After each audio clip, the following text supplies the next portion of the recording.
everybody. Welcome to the Hallmarkies podcast. And we're really excited today. We have the star of the new film, Just Jake, that's going to be on Up TV this weekend. We have Rob Mace here. And Rob, thank you so much for coming on the podcast. What's going on? Happy to be here. Yes. So what we like to do with new guests is we like to get to know you a little bit. So can you tell us a little bit about how you got started and what inspired you to get into acting?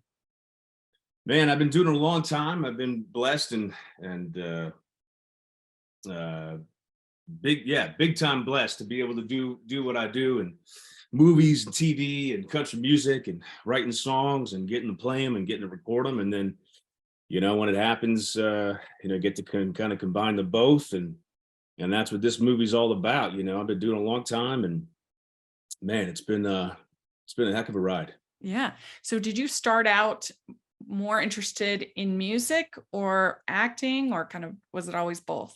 Both. I mean, both. Like I grew up like making movies on my parents' like camcorder out in the woods, but I also like been playing piano since I was 5 years old. So they kind of both like caught the bug like really early on. Mm-hmm.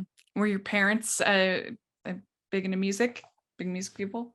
Yeah, big time. My dad, he played in a band with my uncle, and they played a lot of like weddings and bar mitzvahs and all kinds of stuff. And they were always playing. And then kind of as I got older, he kind of settled down and stopped gigging so much. But my grandfather played amazing, beautiful, electric kind of like Hawaiian jazz, guitar and banjo.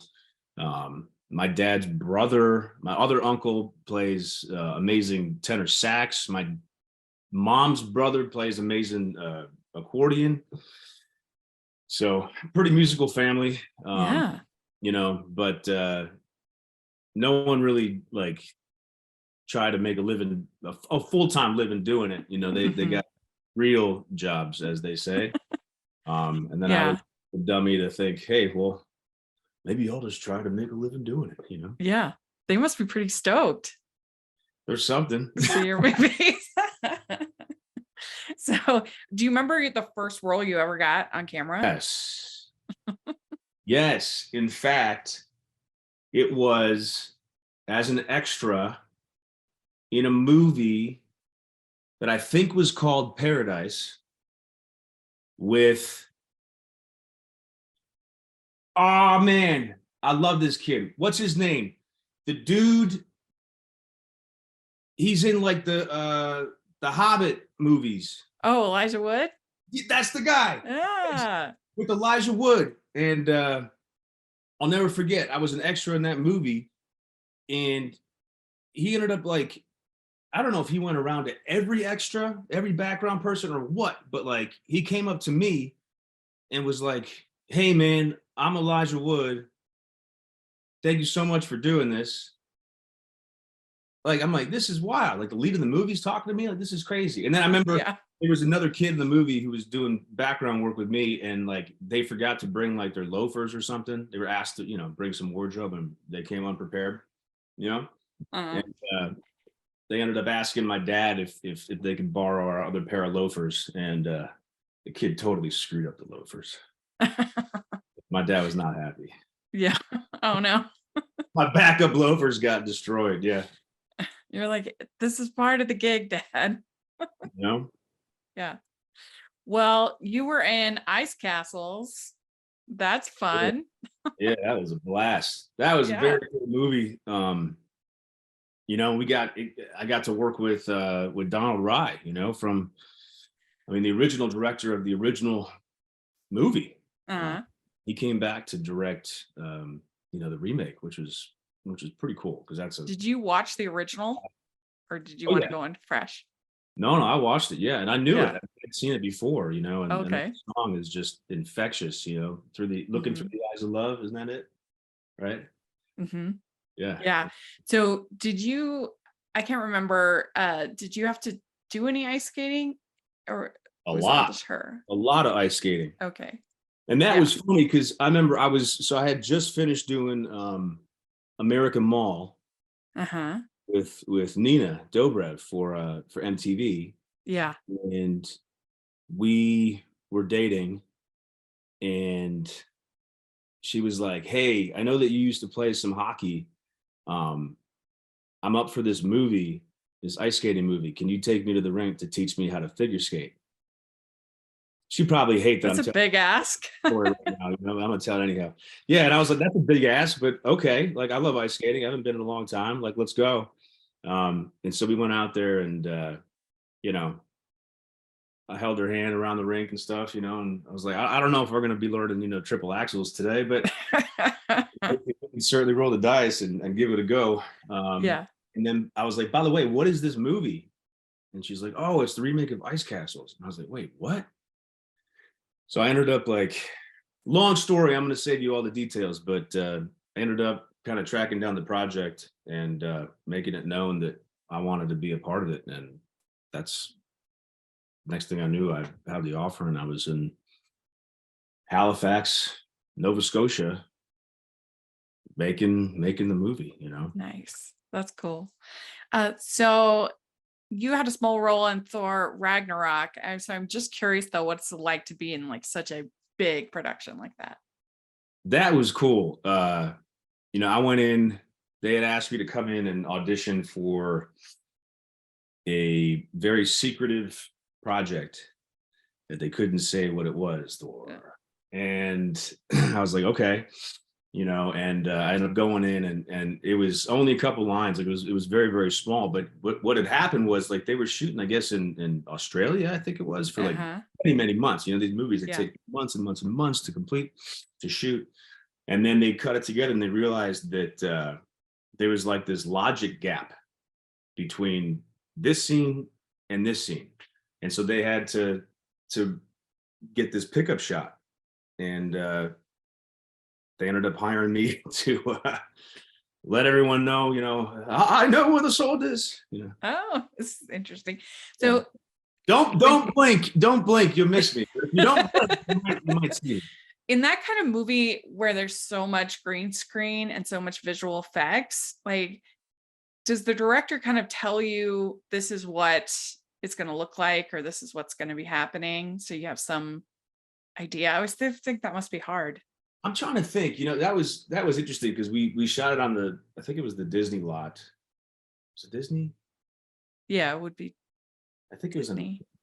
and it was like one day, and I went in and I was like I don't even know, like, just like so wild. I mean, like, to be part of a massive, massive, massive movie, and to have two lines in it, it was so cool. And I remember I was like sitting in this room, like it was just a one day thing. So like I didn't even have Yeah. like a trailer or anything, or there wasn't like no honey wagon. I just was like in a boardroom, like sitting there, like in my wardrobe. And I remember Taika Waititi coming in, and he was like the coolest dude ever. He just kind Yeah. of sat down and was like, "What's up, bro?" He goes, thank you so much for doing this, man. I'm like, yeah, like my mind is blown. Like, this is wild. And we just kind of chatted for a while. Yeah. And I remember it was him and his buddy, another producer on the movie. And they were like, man, we loved you and John dies at the end. I'm like, wait, what is going on? And then we went and shot in front of this big outdoor green screen and or blue screen, maybe it was actually. And it was wild. Yeah, that would be wild. Ho, ho, ho. We'd like to take a second and thank our sponsor for this episode of the podcast. It's the Hallmarkies Patreon. Do you love Hallmarkies podcast, especially at Christmas? Do you enjoy the holiday previews, recaps, interviews, and bonus episodes? If the answer is yes, please consider supporting the Hallmarkies Patreon. We need your help to do what we do both during the Christmas season and all year round. But not only do you help a podcast led by strong, independent women by becoming a Patreon, you get to become a part of the Hallmarkies family. Starting at only $2 a month as a patron, you will have access to our Facebook Patreon group where we talk about the movies, shows, and more all year. We also have many monthly patron watch-alongs with guests like Lacey Chabert, Natalie Hall, Paul Campbell, Mary Lou Henner, and more, giving their behind-the-scenes details of their films. As a patron, you also have the chance to provide input into the podcast and even join us at different tiers. So this Christmas season, spread some cheer to the Hallmarkies Patreon and become a member today. You won't regret it. Go to patreon.com/hallmarkies to learn more. That's patreon.com/hallmarkies. You were in My Christmas Inn, and I feel like that was the first of these kind of Christmas rom-coms that you were the lead for. Yeah, that kind of, I think, yeah, brought me back, into the fold a little bit. I had done a movie, man, it had so many iterations. The title did. When I signed on for it, it was me and Chantel Van Santen back in the day, and it was called initially Home for Christmas, I think, and then they changed the name to Love for Christmas. Oh, And I was like, okay, that's cool. And then it came out, and I saw the poster, and it was called A Golden Christmas 3. And I was wow. wait a minute. What? This is the sequel to a movie? That's funny. It didn't even start out as a sequel. Did it have Goldens in it?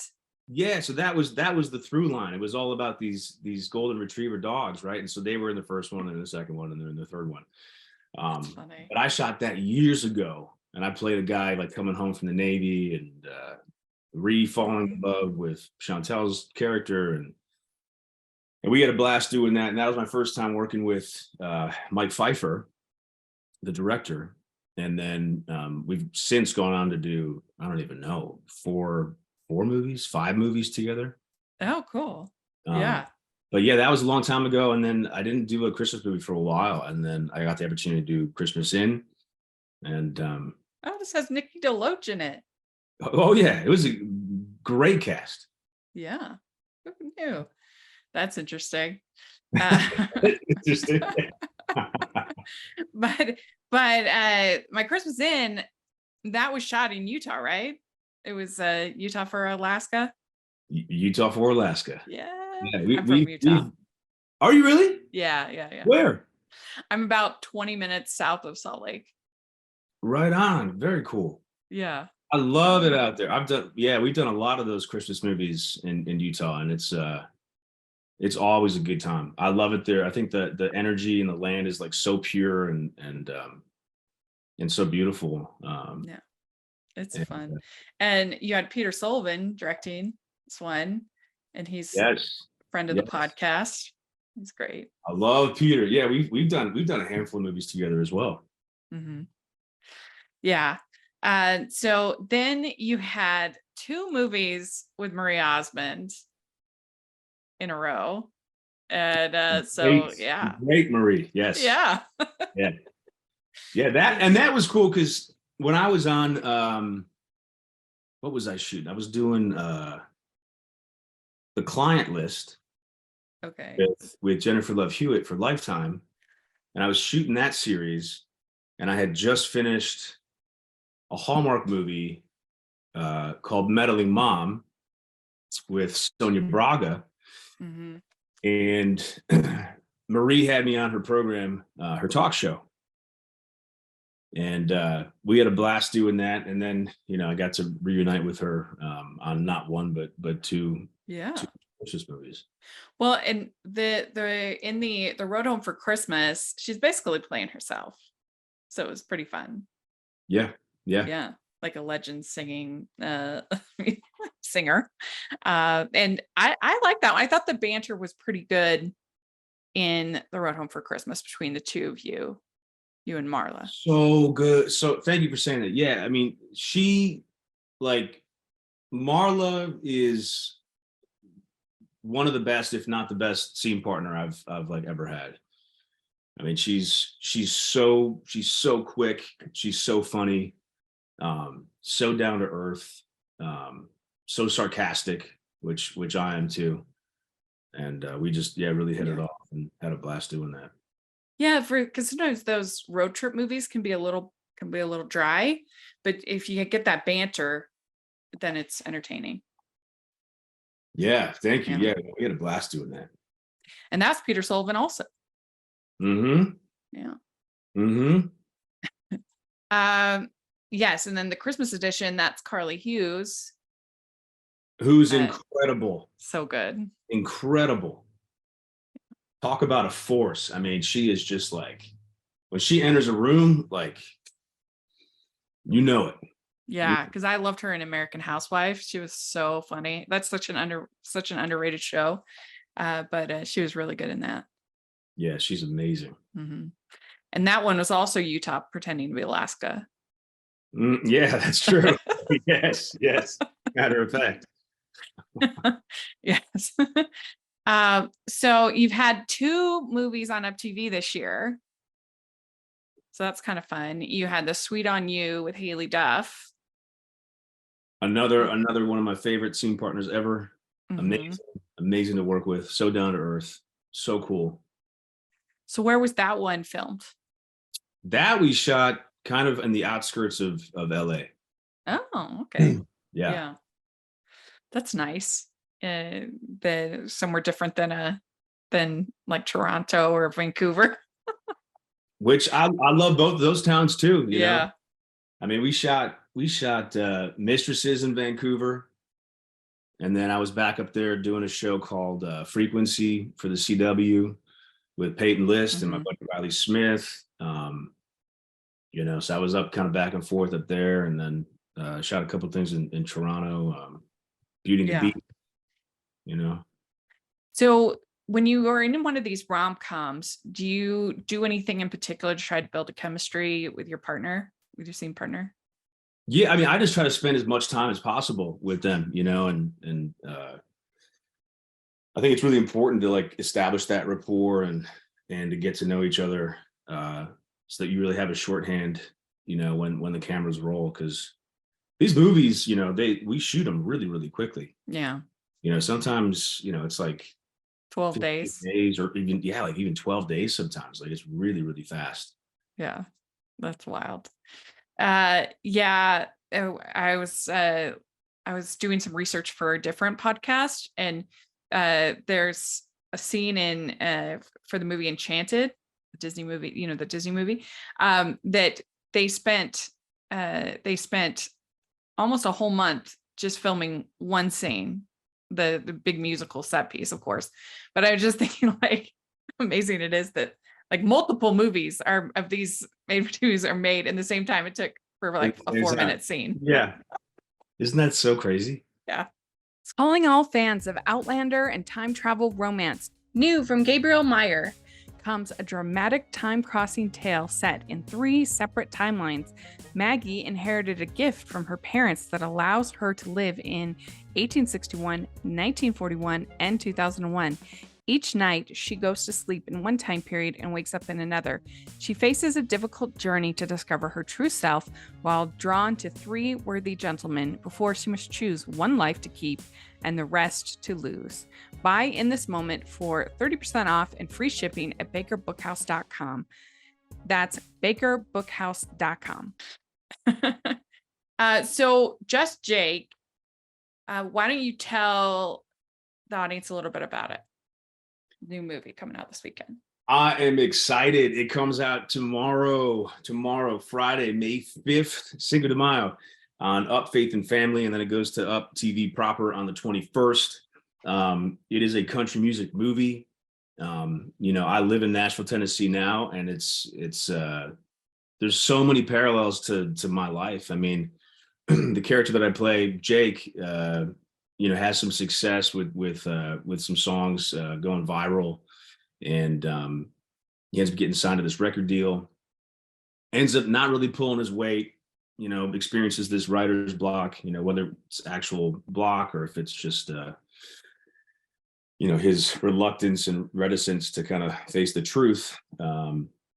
He ends up getting dropped by the label, and my manager ends up saying, "Hey, you know, we're gonna go on a little road trip, and I'm taking you someplace to kind of decompress." And I'm like, "Okay, all right, whatever." And then, you know, lo and behold, unbeknownst to me, takes me back home to where we're from, and I end up running into the love of my life that I walked out on, and, to go chase this dream in music in Music City. Yeah, and you were like a tow truck driver who was like discovered, kind of viral. Oh yeah. Oh Yeah. yeah. Towing trucks, towing cars. Yeah. And yeah, and you get to work with Brittany Bristow, who we love. She's It's amazing. Amazing. yeah. Yeah. So cool. I mean, I know I keep saying like everyone's so amazing, but it's like it's the truth. Like I've been so blessed to work with such cool, down to earth, talented, people. Like Mhm. it's been special. Is it intimidating to have a role where you have to do the singing and the acting and have to do both, or is it just super fun? It's super fun. Yeah. Yeah. Yeah. I mean, it's always a little intimidating, getting to set and like you never know like what the vibe's going to be, and you don't know like if you don't know who you're working with, like how that dynamic's going to, evolve or not Mhm. sometimes. And like what the director's going to expect and how they're going to run their set. But like we just had a blast doing it. I mean, everyone was so cool. The crew was incredible, the entire cast. And the script was so fun. So we just really got to play. And on top of it with the music, I got to write some really great songs for the movie. Oh, so I didn't realize you wrote the songs or some of Yeah, the so we songs. wrote we wrote two songs. One is called "New Favorite Song on the Radio," which is one of my favorite songs that I've ever written and that I've gotten to record. And the other one is called "Without You," which my rendition of comes out on May 19th, Oh, and cool. it's So they're available releasing it separately? for pre-save right now.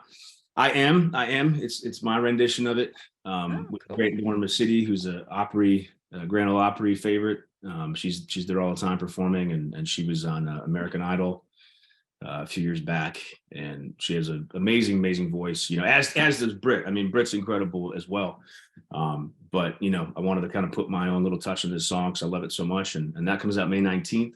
And you can Yeah. save it now, and that really makes a world of difference for independent artists and for playlisting, editorial consideration at all the digital service providers, Spotify and Amazon and Apple and Tidal and Yeah. Dora. It turned out really, really beautiful. Both renditions did. So Yeah. and I got to write with some real heavy hitter songwriters. I mean, Will Weatherly, he's got I don't even know how many number ones right now. He just had a recent one again with Dustin Lynch. And then Heath Warren, he's got a 6-week number one right now with Bailey Zimmerman, who's killing it. So they put us in some good hands, which is really That's cool. cool. Yeah. So when you're filming a sequence like that, a musical sequence, I mean, they record it in the studio, right? And then the actual track. So you just singing it there. Uh, you just sing it live, and then they add the track later, or how does that all work? Yeah, so like with the bigger production stuff, I know there's a big like sequence towards the end of the movie where we're on stage and performing this beautiful duet ballad. I mean, it's just heartbreakingly beautiful. And so for that, we had the track and they were just bumping it in the speakers, and then we performed to that track. But then throughout the movie, there's snippets of me trying to write the song. I don't want to give too much away, but there's little snippets of the song throughout the movie, and those were recorded live. So Oh, there's an opportunity where my character gets up on stage and gets to play this song, and that wasn't played to a backing track or anything like that. Like uh-huh. that was live on the day. That's so cool. I didn't realize that. And it was where this was filmed in Colorado? Is that right? Yeah, Yeah. in Yeah. Castle Rock. Yes. Because we had Kier on. Yes, Yeah. yes. What about He that? is dope. That guy, man, not only is he good looking and super in shape, like he's so smart, so funny, like crazy. Yeah, I think he has huge potential. I was like, you should be in these Christmas movies. I think, He's amazing. yeah, yeah. If they were gonna ask me for advice for people that I think have potential to blow up, he would be that. He would be one I'd list. I He's would great. agree with that. Yeah, he's dope. Yeah. Yeah. Well, and he's musically talented too. Uh, So I know. And the thing about, like working with Kier was, we shoot these movies so fast. yeah. And so much of our stuff was like knocked out in like 3 days, but Yeah. he's in the movie like the entire time, threaded Yeah. through, but we shot like all our stuff in like 3 days. So, like by the time, we're 2 weeks, 3 weeks into the movie, I'm like, oh man, like, like now we really know each other. Like I wish, Mhm. I wish we had more to do, kind of Well, down the road.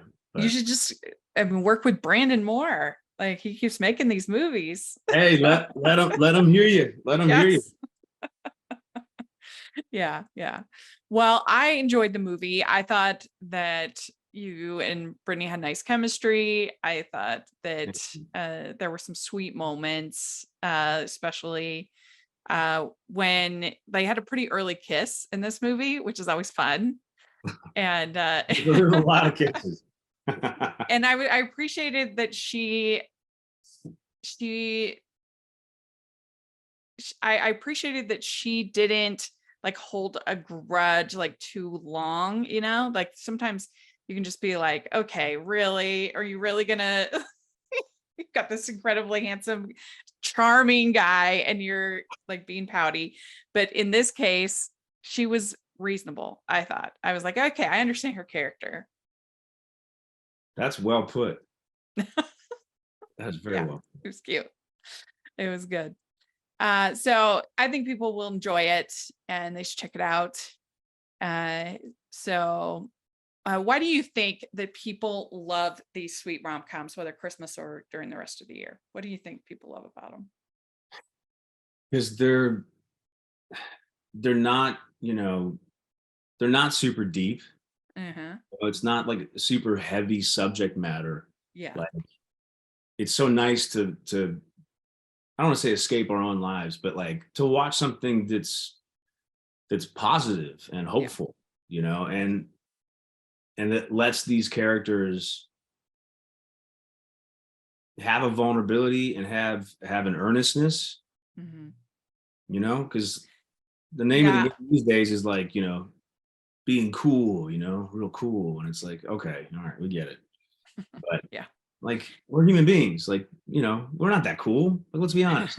Who's that cool? Like we're just people. And I think movies capture that really well. I do think that is an important part of rom-coms is that they're inherently hopeful. They're positive and that good things will happen to you in your life.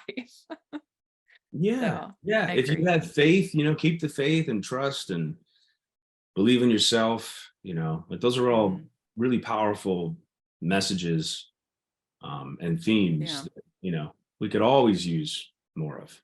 There is a little bit of a faith theme in this movie, which was interesting. That's always very tricky to do in a way that's not too heavy-handed. Yeah, and I think they did it in such a nice way. Like it's not super heavy-handed, for no matter what you believe, I feel like it really lands well. And there's a really beautiful scene in the movie where we're at church and the guy who plays the pastor in real life that's what he does. He's a minister pastor. And Gerald Barganier, and he gets up there and he's like, "Good morning, everybody," and I'm like, "Whoa, like okay, I'm listening to you." Like hello. Yeah, like really, really something. It's a really special, powerful scene, and he's incredible in it. Yeah. We'd like to take a second and thank our sponsor for this episode of the podcast. It's the Hallmarkies merch store. Are you looking for that perfect gift for the postable, Hardy, or Hallmarky in your life? What about getting that t-shirt or hoodie that will help you stand out at your next holiday party? Now is the time to check out the Hallmarkies merch store. Full of festive designs by artists like Jessica Miller, Carrie from Hallmark Comics, and more. You can even have more than just shirts, but totes, cell phone cases, notebooks, mugs, and more. And it isn't just Hallmark. We have designs for Anna Green Gables, Man from Snowy River, The Nanny, and more. Every purchase at the merch store goes to help support the podcast and allows us to make the great content you know and love. There are frequent sales, so go to tpublic.com/stores/Hallmarkies or see the link in the description.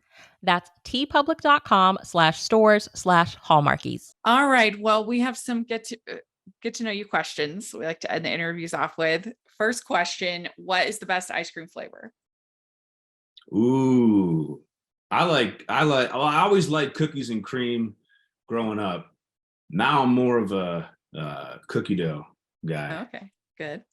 All right. What's your favorite color? Well, I was gonna say I love the color of your shirt. Pink for our Yeah. audio listeners. I really, yeah, for audio listeners, yeah, vibrant pink. I love it. I love the color of like the clear water on a beautiful beach. Oh, You know, that like turquoise clear. yeah, with you there. I love that too. What music are you into right now? I love country music. Yeah. You know, Cody Johnson's "Till You Can't" is I think one of the greatest songs I've ever heard. And so good, in fact, that you know I reached out to one of the guys who wrote that song, Ben Stennis, who I didn't know, but you know he just won the Grammy for Best Country Song of the Year. They're nominated for an ACM, which is coming up. I think is it next week? I think it's next week. So that song's done very, very, very well. And me and Ben ended up getting together and writing a song ourselves for me, which comes out in the middle of summer. I think end of June it comes out actually. Oh, that's so cool. All right. What is your go-to date night food? Steak. Yeah. That's a good choice. Very clean, tasty, and like says you're spending on your date. As you're spending. Yeah. Well, yeah. Or if I'm cooking at the house, you know, maybe not spending so much, but you know, it's a good one, you know, Yeah. good steak, Yeah. you know, because I like other That'll food impress. too. What? That'll impress. I mean, it mean, would impress me. if I can cook it well, which you know, Yeah. but All right. What is your go-to date night activity if you're going out and doing something? go see music, Mm-hmm. live music, That would be good. All right. Which do you like better, dogs or cats? both. Okay. Both big time. Yeah, I had a boxer who was my best buddy. I actually had to put him down. God, just a year ago. Oh. I think over the weekend, Sunday. Yeah, it was a year, and that was tough. But yeah, I Yeah, love that's hard. dogs. He's my best bud. And then you know my girlfriend, you know, she just moved in with me, and her cat. I don't know what he's around here somewhere, Mr. Muff, Oh. and he's dope. He's dope. Nice. What do you like better, beaches or mountains? Peaches. Yeah, same. All right. What's your favorite holiday to celebrate? Thanksgiving. Oh, okay, good. All right, last question. What's your favorite Hallmark or romantic movie? Ooh. You Night can and pick one of your own. no, absolutely not. Night and Day with It's so underrated. Yes. so good. Oh Yes. my goodness. Tom Cruise and Cameron Diaz. Wow. Yeah, like it's got like 33% on Rotten Tomatoes, and I just don't understand it. Like it's a perfectly fun, enjoyable movie. Like what? Yeah. Like it's so nice. Like when you know I make a movie and then the Rotten Tomato scores are really good. Like that's Yeah. really nice. But then on the flip side, like I'll just ignore that because I mean, I'm on Rotten Tomatoes, so I'm part of the problem sometimes, but I'm part of the problem. but I mean, I don't know, just that one, it's just such a fun movie. I don't understand what people Well, we don't just like started it, growing some tomatoes, so hopefully they won't be too rotten here in the garden. Well, very good. You answered all the questions. This was awesome. Thank you so much for taking the time. And again, I know, sorry, I was a little under the weather the other day. Literally had No a problem. fever. I don't know if it's the pollen here or what, but like the weather's Yeah. been crazy too in Nashville. I mean, it was like it's like beautiful and sunny and blue skies, you know, and it'll be 85 degrees, and the next thing you know, it's like down to 40. Yeah. Well, it's the same they say in Utah. If you don't like the weather, wait 5 minutes. Yeah, yeah, yeah, it's true. Yeah. Well, very good. Where can people follow you on social media, get your music, other things? How do they do that? You can find me on the good old IG, Instagram at Hog City, HOGCITY. Don't ask me why. Uh, Okay. Rob C. Mays on Twitter. And then my music's all everywhere you listen. Spotify and Apple and Tidal, Amazon, Great. Pandora. And there's a lot more music coming. Um, and again, the pre-save link for Without You is now available. It's in my bio link on my Instagram. And it really, really, really makes a world of difference for independent artists, and for editorial playlist and consideration, which is really a huge factor and driving force in getting, new music for unsigned artists, Yeah. up there. Well, we'll have all that information in the description. People can make sure to check it out. And thanks again. Thank Great you to so meet much. you. Really enjoyed. Talk to you soon. All right. I'd like to thank Rob for coming on the podcast. This was so much fun to get to talk with him, and definitely check out Just Jake. It's a lot of fun. I enjoyed it. And let us know what you think about the things we talked about. We would really enjoy that in the comments or on Twitter. And you can follow me at Rachel's Reviews, all over social media, iTunes, YouTube, and on Rotten Tomatoes. Check that out. And also make sure you're following the podcast at Hallmarkies Pod and Hallmarkies Podcast. And if you are listening on iTunes, please leave your ratings and reviews. That really helps us a lot. And if you are watching on YouTube, please give the video a thumbs up and subscribe to the channel. We appreciate that so much. We also have our Patreon group and merch store, so check that out. We're having our next patron watch along with Rodrigo Massa, watching Merry Textmas. So that's gonna be huge. So you definitely want to be a part of the patron group. And then we also have the merch store, which has tons of fun, cool designs. So check that out. And thanks so much to Rob, and we'll talk to y'all later. Bye.